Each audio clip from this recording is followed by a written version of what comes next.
Hello dear students, part one the sound of music के part one में आप लोगों ने देखा है इवलिन ग्लैनी है, उसकी इनिशियल लाइफ के बारे में आप लोगों ने पढ़ा और कैसे उस विदाउट हियरिंग न सुनने के कारण भी वो किस तरह से अपनी लाइफ में बहुत सारे अचीवमेंट बहुत कुछ अचीव कर लेती है।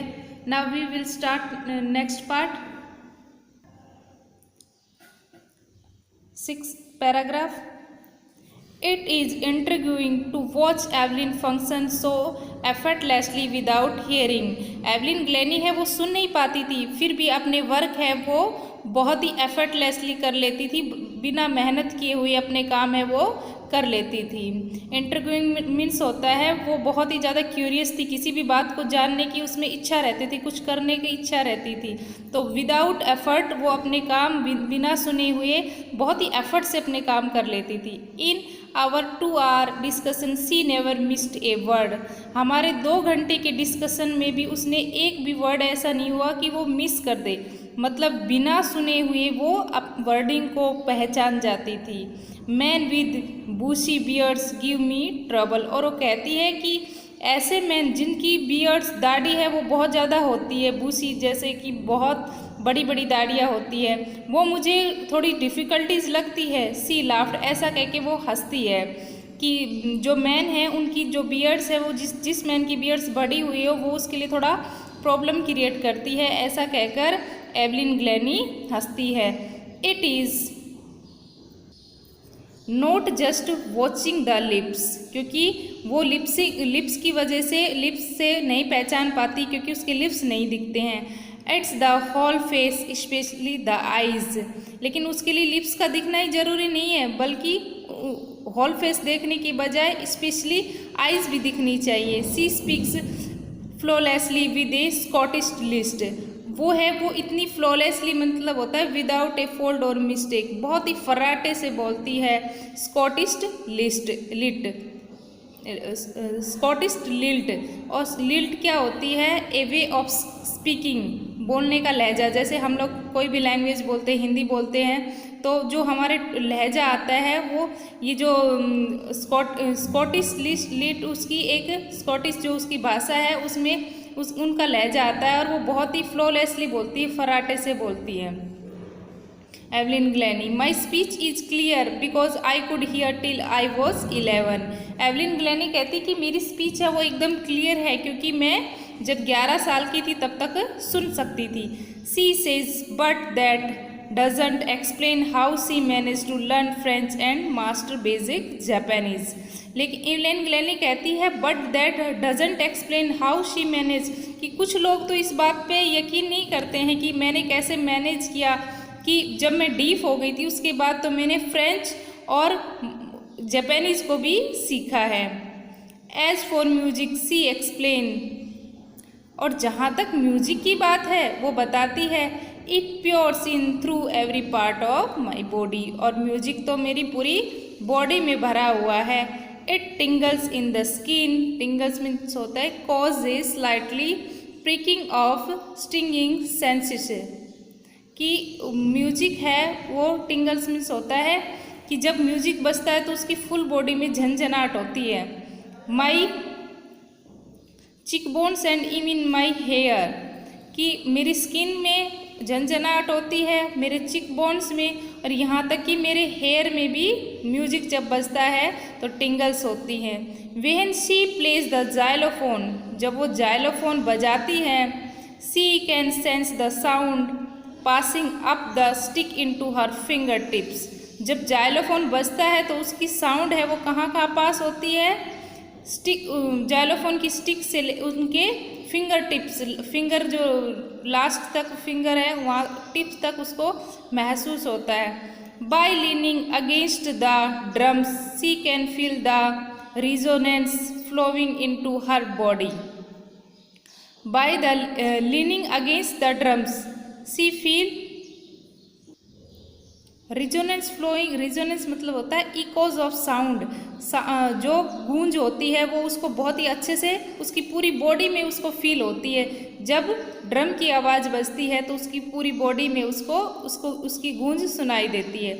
On a wooden platform she removes her shoes जब वो वुडन के प्लेटफॉर्म पे अपने शूज़ रिमूव करती है, उतारती है, so that the vibration pass through her bare feet, तो वाइब्रेशन उसके नंगे पैरों से पास होता है एंड अप हर लेग, और ऊपर उसके पैरों तक पहुंचता है। जब वो वुडन प्लेटफॉर्म पे परफॉर्म करती है या कुछ भी प्ले करती है, गाती है, तो उसके नंगे पैरों से म्यूजिक का वाइब्रेशन होते हुए उनके लेग्स तक जाता है।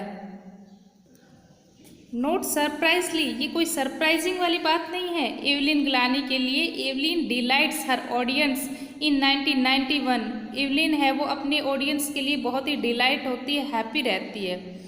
In 1991 she was presented with the Royal Philharmonic Society's prestigious soloist of the year award. अब उनको 1991 में एक अवार्ड मिलता है, अवार्ड का नाम है रॉयल फिलहारमोनियम सोसाइटी। प्रेस्टिजियस मतलब होता है बहुत ही फेमस, सोलोस्ट आर्टिस्ट, बहुत ही फेमस आर्टिस्ट से उनको ये अवार्ड मिलता है, और वो आर्टिस्ट कहते हैं सेज मास्टर परक्यूनिस्ट जेम्स ब्लेड। वो उनका नाम है जेम्स ब्लेड, और वो भी परक्यूनिस्ट है, बहुत ज़्यादा वो भी म्यूजिकल इंस्ट्रूमेंट बजाते हैं, मास्टर हैं। God may have taken her hearing, और वो जेम्स ब्लेड्स कहते हैं कि गॉड ने तुम्हें हियरिंग पावर नहीं दी है, he has given her back something extra ordinary, लेकिन हियरिंग पावर के अलावा गॉड ने आपको एक बहुत ही असाधारण चीज़ दी है। What we hear she feels, हम लोग सुन सकते हैं बट तुम फील कर सकती हो। For more deeply than any of us, हमसे तो बहुत ज़्यादा डीपली तुम सुन सकती हो। That is why she expresses music so beautifully, और यही कारण है कि तुम म्यूजिक को बहुत ही अच्छे से ब्यूटिफुली एक्सप्रेस करती हो। Next, Evelyn confesses that she is something of a workaholic. Evelyn है वो एक्सेप्ट कर लेती है, मान लेती है और कहती है she is something of a workaholic. Workaholic means होता है a person that difficult to state working, बहुत ही वर्काहॉलिक है, हार्ड वर्क करती है। I have just go to work often harder than classical musician, और वो उनकी तरह काम करती है, उनकी तरह हार्ड वर्क करती है जैसे कि जो क्लासिकल म्यूजिशियन होते हैं ना, जो शास्त्रीय संगीत होते हैं, जो सारे गामा पा ये सब गाते हैं, उनकी तरह हार्ड वर्क करती है। But the rewards are enormous, but वो जो रिवॉर्ड्स है वो बहुत बड़ा है, उसने मेहनत की है, उसके लिए उसको इनाम भी बहुत बड़ा मिला है। Apart from the regular concerts, Evelyn also give free concerts in prisons and hospitals. Evelyn है वो क्या करती है, रेगुलर परफॉर्मेंस करती है, और also give free concerts, free performance करती है किनको, जो जेल में कैदी होते हैं और हॉस्पिटल में जो पेशेंट्स रहते हैं उनके लिए वो फ्री में परफॉर्मेंस करती है।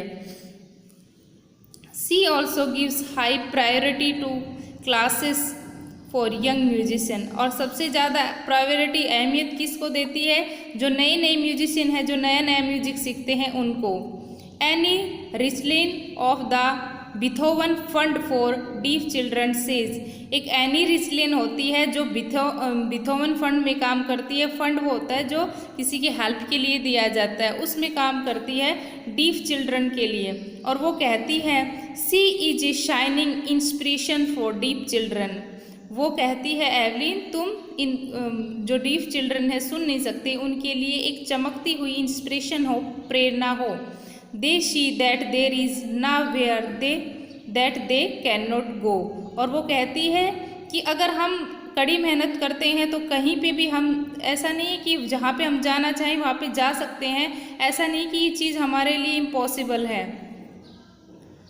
Last, Evelyn Glennie has already accomplished more than most people twice her age, और एवलिन ग्लैनी है उसमें बहुत ज़्यादा हाईली स्किल्ड है, काम करने का हुनर है, जैसा कि उस इतनी एज में एवलिन ग्लैनी ने किया वो उनसे डबल एज वाले उस उम्र तक भी नहीं कर पाएंगे। एवलिन ग्लैनी ने इतनी ज़्यादा प्रसिद्धि हासिल कर ली है कि जो लोग उससे डबल एज के हैं वो ऐसा नहीं कर पाए हैं।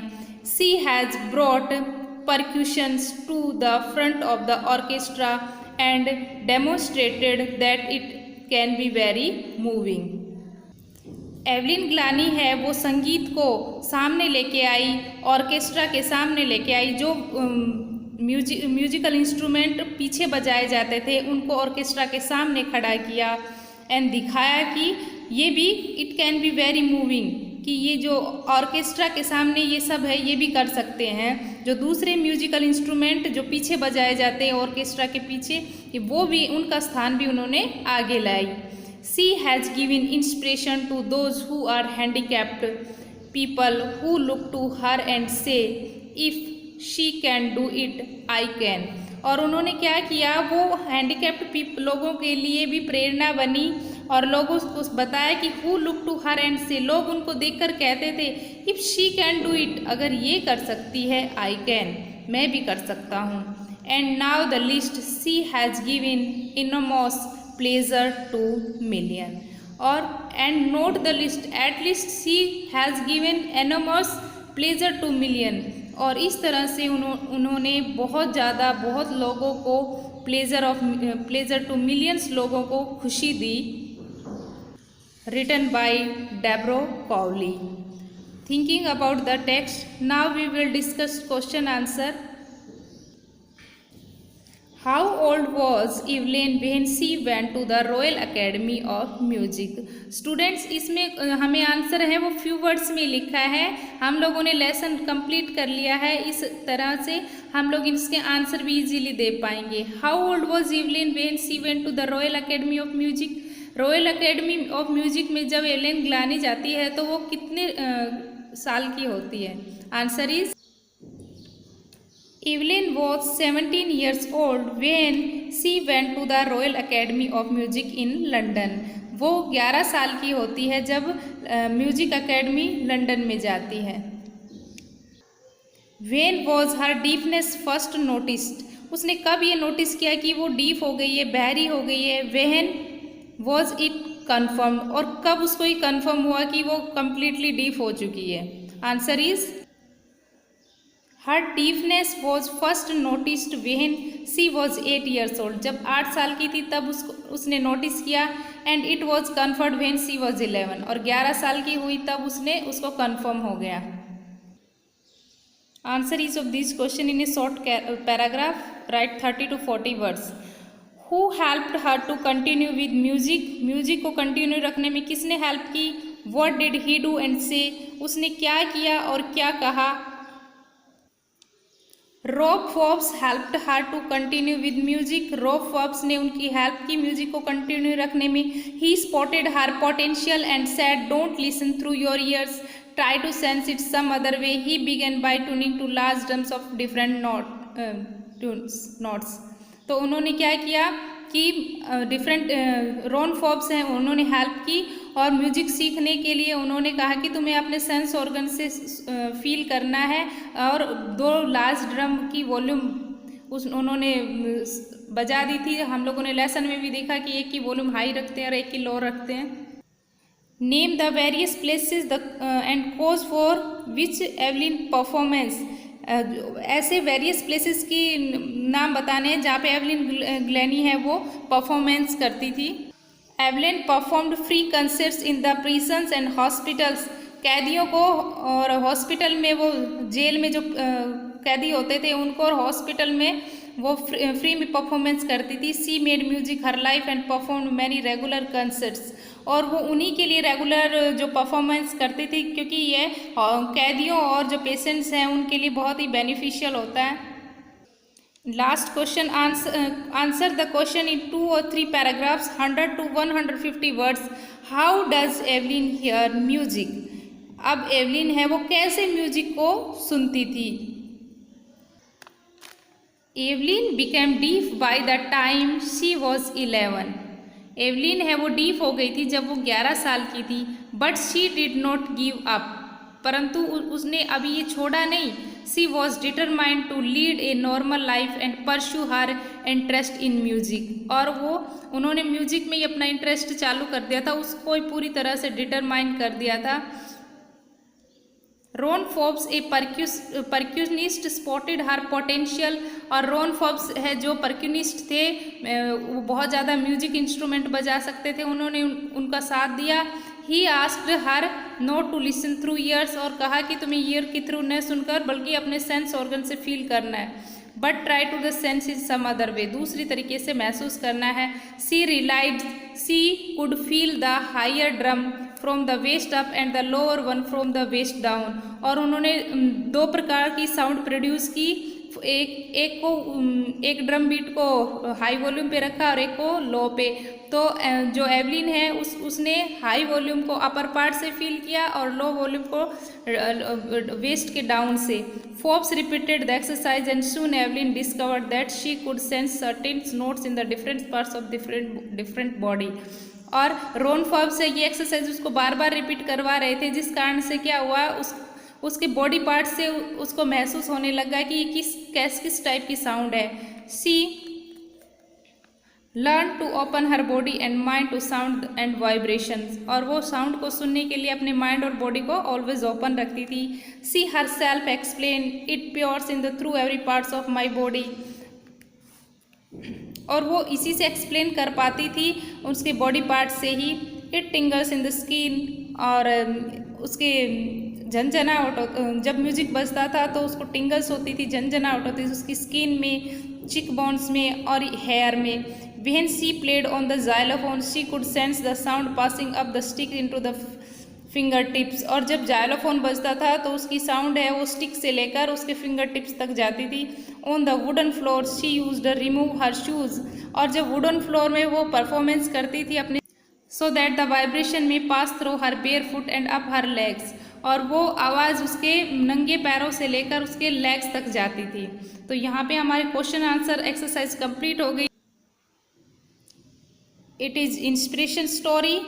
और इसका मोरल भी यही है कि अगर इस तरह का कोई पर्सन होता है जिसमें फिजिकल एबल नहीं है तो उसको इस तरह से हार ना मानकर बल्कि लाइफ में आगे बढ़ना चाहिए, कुछ अचीव करना चाहिए। और question answer right in your notebook. Thank you.